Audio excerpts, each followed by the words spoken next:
barangkali nantinya untuk itu saya akan persilahkan kepada Prof. Burhanuddin untuk kemudian menyampaikan pandangannya. Saya persilahkan, Pak. Sekitar 10 menit.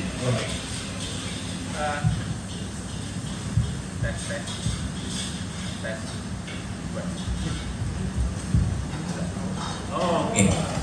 Assalamualaikum warahmatullahi wabarakatuh.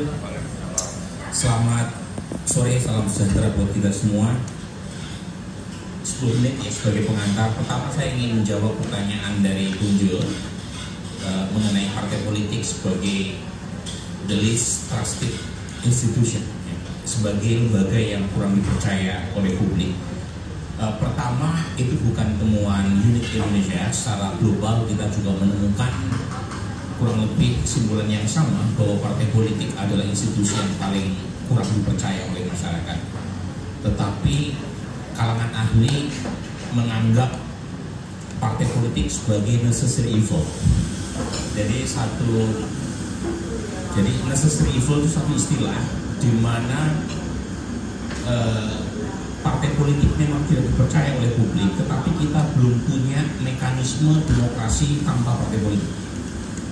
Jadi mau tidak mau kita harus memperbaiki partai politik, ya, karena demokrasi tanpa partai politik itu belum menjadi sebuah keniscayaan. Ya, kita masih mengandekan demokrasi dengan sistem perwakilan melalui partai politik. Nah, karenanya topik yang diangkat oleh berdikari ini menjadi sangat relevan, yaitu bagaimana menjadikan partai politik sebagai institusi yang mampu mengantarkan kepentingan publik.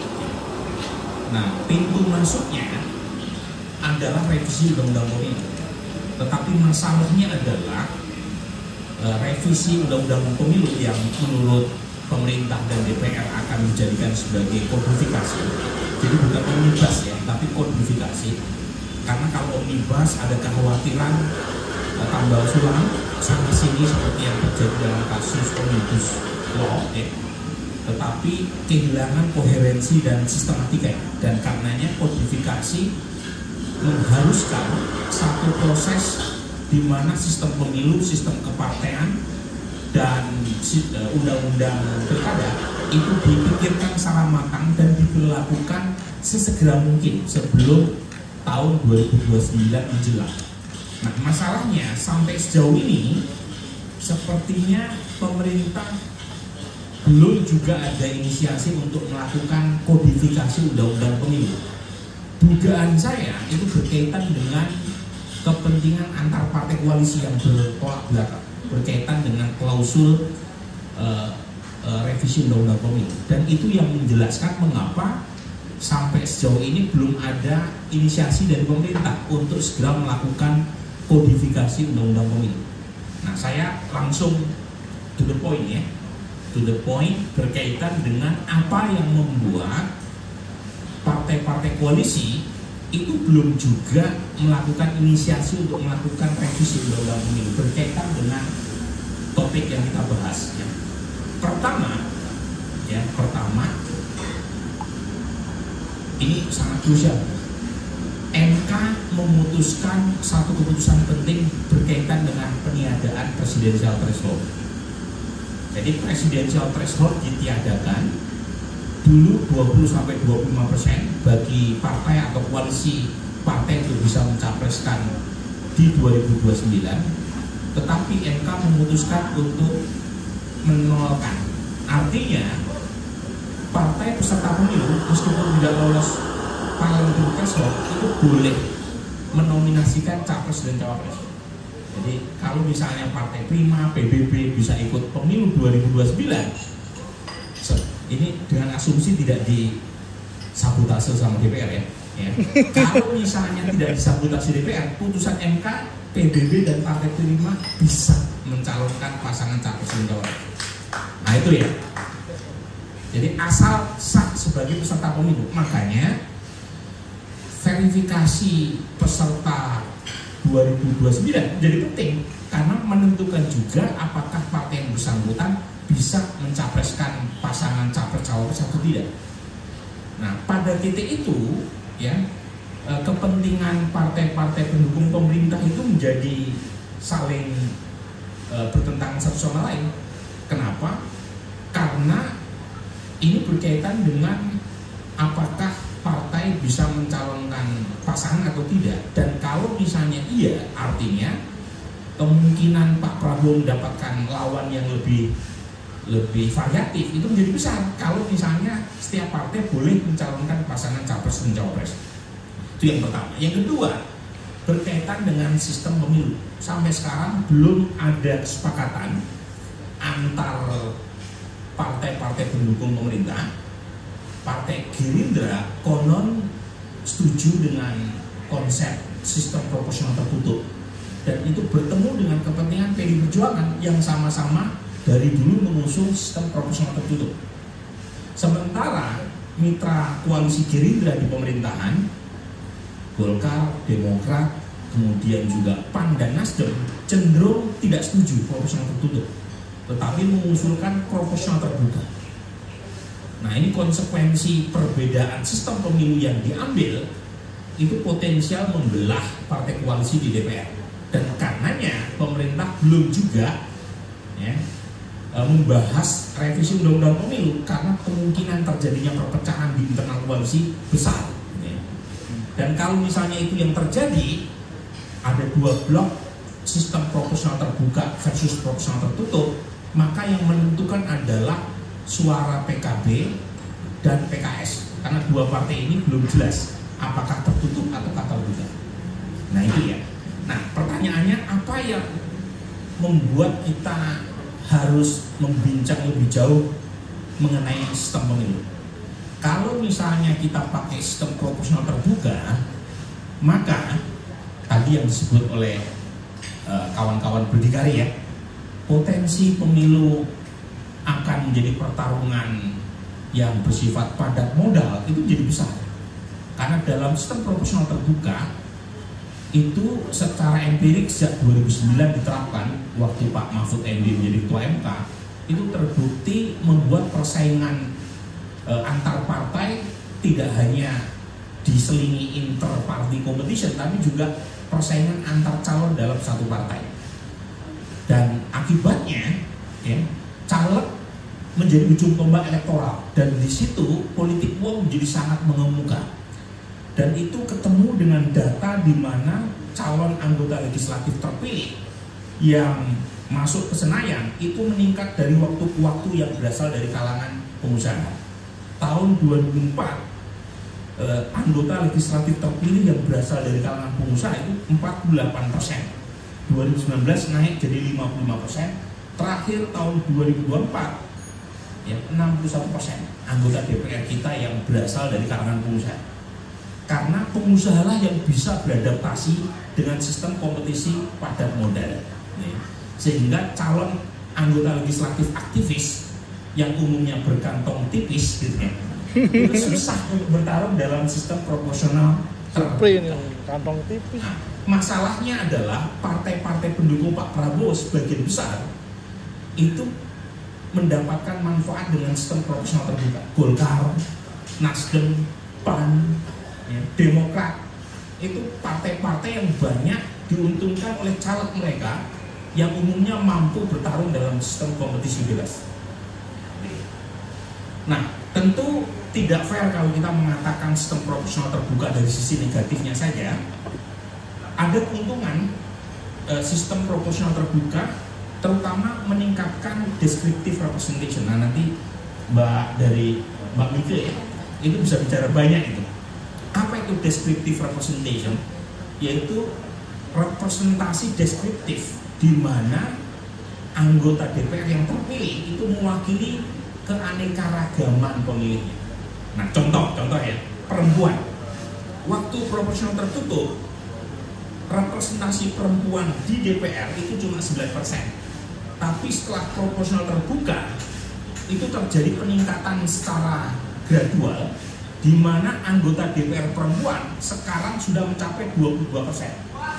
Nah, kita melepaskan diri dari kritik itu kan anggota DPR perempuan istri ketua umum atau istri kepala daerah ya, kita sering mempertanyakan hubungan dinasti anggota legislatif perempuan berdasarkan gender, tapi kita nggak pernah mempertanyakan anggota legislatif dinasti berdasarkan gender laki-laki, kan nggak pernah. Jadi kita harus fair. Pokoknya kalau ukurannya adalah descriptive representation, sejak proporsional terbuka terjadi peningkatan proporsi anggota legislatif perempuan, itu dulu ya. Bahwa masih kurang karena kita tahu pemilih perempuan itu 50%, tapi setidaknya dibanding proporsional tertutup, proporsional terbuka lebih membuka kesempatan buat anggota legislatif perempuan untuk terpilih. Itu satu. Yang kedua, data saya juga menunjukkan proporsional terbuka berhasil meningkatkan keanekaragaman anggota legislatif berdasarkan etnik. Ya. Jadi dulu proporsional tertutup bahkan sampai tahun 99 itu anggota DPR kita kebanyakan dari Jawa. Tapi belakangan keanekaragaman suku ya, itu terwakili sejak proporsional terbuka diterapkan. Karena dalam proporsional terbuka itu mulai muncul local champion yang berasal dari masing-masing etnik di wilayah mereka bertarung di dapil masing-masing. Yang terakhir adalah keanekaragaman berdasarkan agama. Itu juga muncul terutama sejak proporsional terbuka.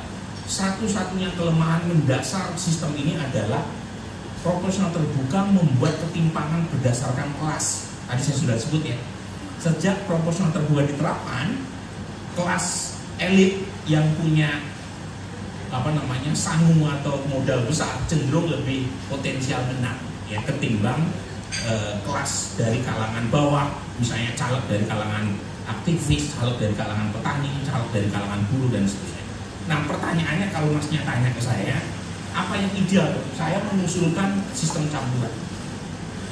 Jadi sistem campuran, mix system ini diterapkan di Jerman, di Korea Selatan, di New Zealand, bahkan di Thailand.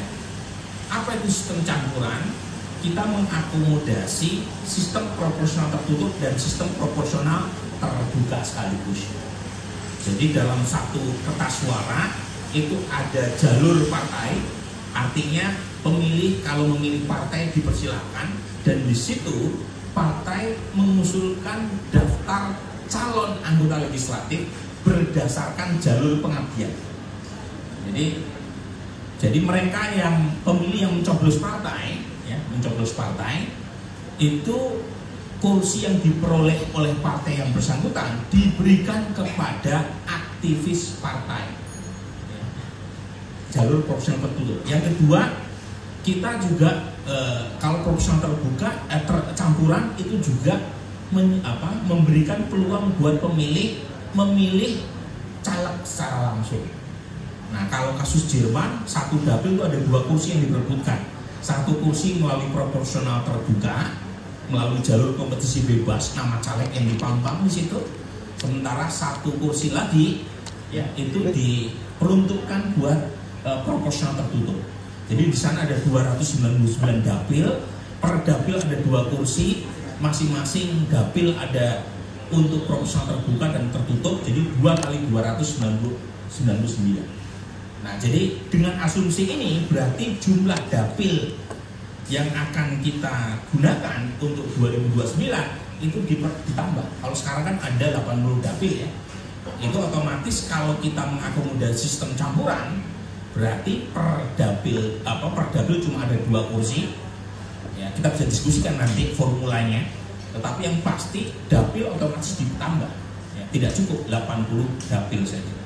Nah itu bisa mengurangi efek sistem kompetisi bebas didasarkan pada politik uang. Ya.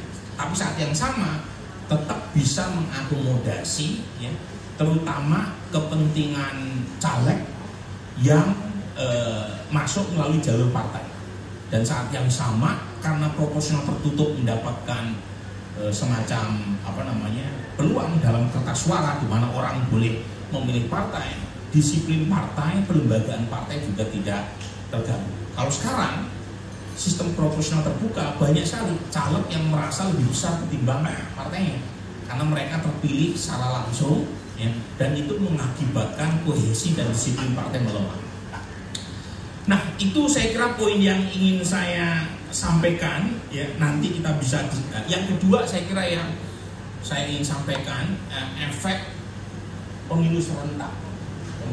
Jadi ini tahun ini kita punya pemilu serentak, pilpres dan pileg plus pemilu kada dilakukan di saat yang sama, di tahun yang sama dengan pileg dan pilpres. Menurut saya pemilu serentak, pilpres, pileg plus pilkada di tahun yang sama dengan pileg dan pilpres itu punya mudarat yang lebih besar ketimbang manfaatnya. Mudarat yang pertama adalah temuan saya ini sebentar lagi terbit dalam publikasi yang diterbitkan oleh Leiden ya, kawan-kawan Leiden University, efek pemilu serentak terkait dengan politik uang. Jadi saya menemukan data yang sistematik sejak pemilu serentak tahun 2019 itu terjadi peningkatan toleransi politik uang secara masif. Ya. Jadi terjadi peningkatan, orang semakin toleran terhadap politik uang, dan efek politik uang sejak pemilu serentak dilakukan itu juga semakin besar dalam mempengaruhi pilihan. Dan bukan hanya mempengaruhi pilihan, uang dalam sistem pemilu serentak itu juga membuat harga pemilih makin mahal. Ya. Jadi temuan saya, uang 100.000 sebelum pemilu serentak itu mempengaruhi pilihan 60% pemilih, tetapi sejak 2019 uang yang sama, ini saya sudah kontrol dengan inflasi, itu hanya berpengaruh pada 30% pemilih. Artinya caleg dari semua partai harus mengeluarkan ongkos lebih mahal untuk bisa mempengaruhi pilihan. Nah, mengapa pemilu serentak punya efek terhadap politik uang? Pertama adalah karena dalam pemilu serentak itu banyak sekali aktor yang bermain.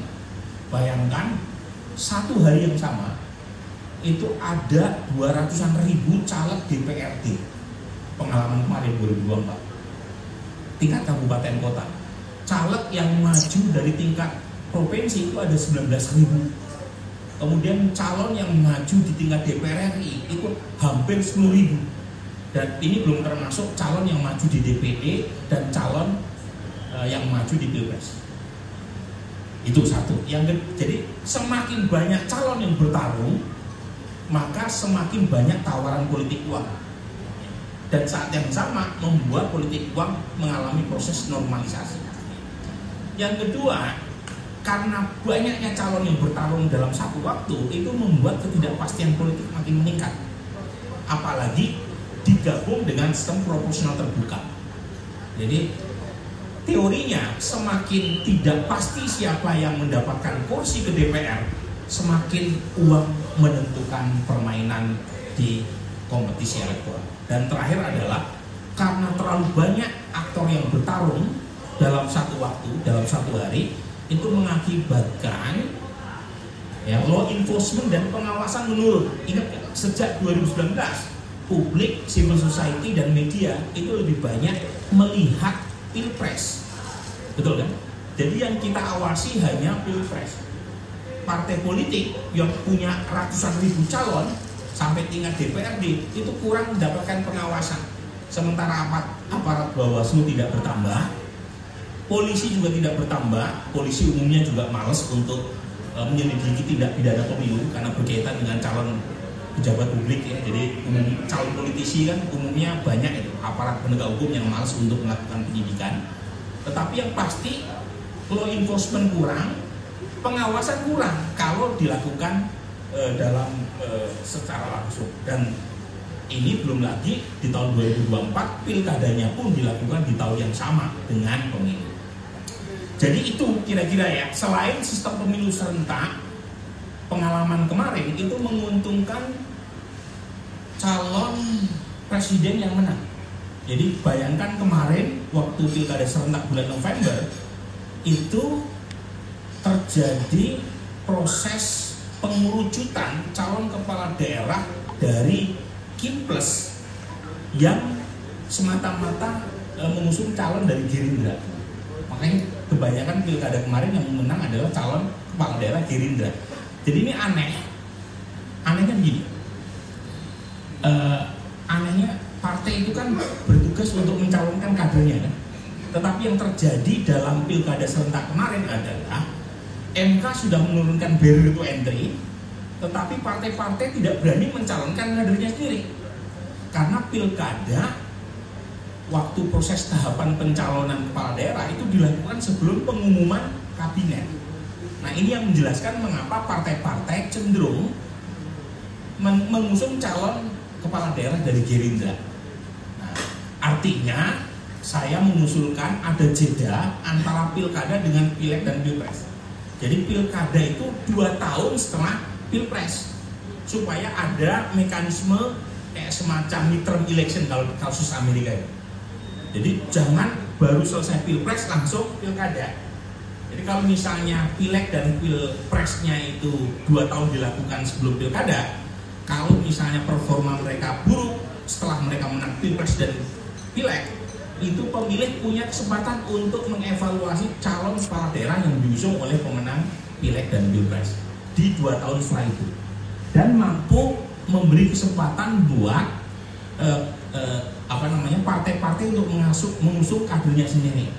Pengalaman kemarin, Mas, meskipun barrier to entry sudah diturunkan oleh MK, artinya partai boleh mencalonkan kadernya sendiri, itu jumlah kontestan pilkada malah menurun. Kan aneh deh. Syarat untuk maju diturunkan, tapi kontestan pilkada malah menurun dibanding sebelumnya. Nah, ini yang kalau istilah ilmu politik disebut dengan istilah kartel. Jadi terjadi kartelisasi politik di mana partai-partai cenderung bergerombol ketimbang berkompetisi. Padahal syarat dan sekaligus ciri dari demokrasi adalah kompetisi, tapi tidak terjadi berkompetisi. Calon tunggal makin banyak, gitu ya.